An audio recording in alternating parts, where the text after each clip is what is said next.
People across the bi-state are cleaning up after a series of severe storms swept through just 24 hours ago. Large hail caused millions of dollars in damage. A viewer shared this video of large hail falling in the Deer Creek subdivision in O'Fallon, Missouri. 4 confirmed tornadoes touched down across the bi-state as well. It was a storm for the record books. Thanks for being here. I'm Kate Quinn. And I'm Brent Solomon. We've been hearing reports of damage, and we continue to receive videos and photos from you showing just how serious Thursday's storm really was. Yeah, take a look at the hail piled up in Jan Galassi's neighborhood. This is the Homefield subdivision in O'Fallon, Missouri. This is the back deck of a home just full of large hailstones. O'Fallon was one of the hardest hit communities in the bi-state. Hail rained down for hours, damaging homes and cars. Our Justina Cornell is speaking with many of the homeowners impacted and a roofing company. She joins us live now from Travers Automotive and RV Group in O'Fallon. Justina, what can you tell us? Well, right away when you enter this lot, you could see the damage all over. Behind me here, you could see shattered windshields and dents on the hoods of those cars. Now, I spoke to the owner of this dealership who says there are about 100 cars and 150 RVs that are impacted and damaged. Looking at some of the cars here, you can see the indents of that large hail, some balls of ice shattering back windows completely. Now, we continue to see that damage as we went through a neighborhood nearby. I spoke to one homeowner in the Walden Pond neighborhood who said they're worried their brand new car may be totaled. Plus, they just redid their roof 3 years ago, and that will most likely be replaced again.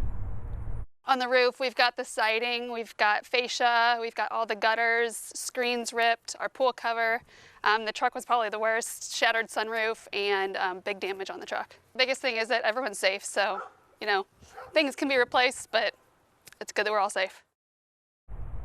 As for the car dealership here, they're bringing in new cars, and next week they're actually having a hail sale. Now, if you've been impacted and you need to report that damage and you live in St. Charles County, we have information on our website, kck.com, and you go to the section as seen on TV. Reporting live, Justina Cornell, 5 on your side. Very useful info there, Justina. Thank you. Storms actually destroyed much of the South Central Transit building in the town of Mount Vernon. SCT provides transportation for multiple counties in southern Illinois. Well, right now, all services in Mount Vernon and Jefferson County are suspended. SCT says it will update riders on social media and on its website. And a huge thank you to all of you who sent photos during the storm yesterday. So many we can't even air them all. Jim Luley of St. Charles shared this photo of an ominous sky as the storm passed over his house in St. Charles. And many of you reported seeing rainbows right after that storm. Beverly Lunch Vivek shared this double rainbow, which was visible in Robertsville, Missouri. At the height of the storm, our chief meteorologist Scott Connell was on the air for hours straight, making sure you stayed safe. He's here now with a look ahead to the weekend. Going to settle down for the weekend. That's the good news that we have for you as things are quieted down. The sun's out. It's actually pretty comfortable around the St. Louis area this afternoon, but you look outside, we still have some clouds that are lingering, especially off to the south and southeast of St. Louis. The hail yesterday, yeah, that was huge. That's going to be really costly. We won't know for a while until all the insurance adjusters get done making whatever they have to do with the claims and filing all of that stuff. But the amount of money that the hailstones yesterday cost is going to be huge. This was up in Spanish Lake. Christy shared this photo with us. Looking at the hail tracks from yesterday, just large hail moving across the bi-state region.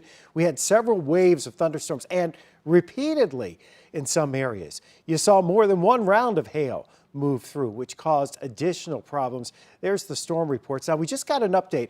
There's tornado-wise, the tornadoes were all early yesterday morning that we've been able to confirm. One in North County around Charlock. It was very brief. And then 3 in Jersey County going into Macoupin County. And now a 5th one up in Carlinville that just was confirmed by the National Weather Service. So there were 5 early morning tornadoes. The damage in and around Pere Marquette State Park was just straight line winds, but still damage. We'll see in a few minutes. We'll talk more about the upcoming weekend. We have some breaking news coming in out of Velda City now. In just the last 2 hours, the city's police department announced its entire department has resigned. In a post on Facebook, the police department cites financial hardships and differences with city leaders. Velda City Police also served in Floridale Hills. St. Louis County Police tell us the Pagedale Police Department will now handle calls for both cities for now. Right now, police in Nashville, Tennessee are searching for a 22-year-old Mizzou student who disappeared 1 week ago. Police say they do not suspect foul play. Riley Strain was kicked out of a downtown bar last Friday night. He was caught on surveillance video after leaving the bar walking toward the Cumberland River. Police are trying to get more data from his phone and Apple Watch, and meanwhile, crews are searching for him with drones, helicopters, and boats. A St. Louis County police officer killed in the line of duty now being honored. A new police precinct on Gravois Road is now dedicated to Officer Blake Snyder. Snyder died after being shot while he was responding to a disturbance in 2016. County leaders and business officials holding a ribbon cutting earlier this morning. Well, you're probably seeing lots of shamrocks in Dogtown. They always appear this time of year, just before St. Patrick's Day. It is an annual tradition in the days before the Hibernian Parade in Dogtown. St. Patrick's Day, of course, is March 17th. That's Sunday. The Dogtown painting crew has been busy painting as many as 250 shamrocks.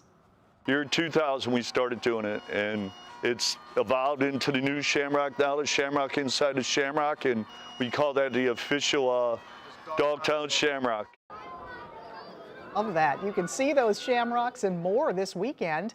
The Dogtown St. Patrick's Day Parade starts at 11 a.m. That one's on Sunday. 5 on Your Side will be streaming the event on 5+. And take a look at this. St. Patrick's Day celebrations are already underway in the Metro East. Today, Belleville hosted its annual Irish flag-raising ceremony. It happened outside of the St. Clair County Courthouse. There was traditional Irish music on hand as well as Irish readings. The flag raiser for today's ceremony says there's much more fun planned for the weekend.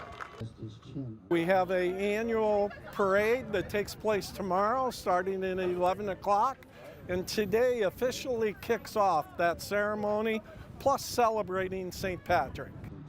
This is the 40th year of that flag-raising ceremony.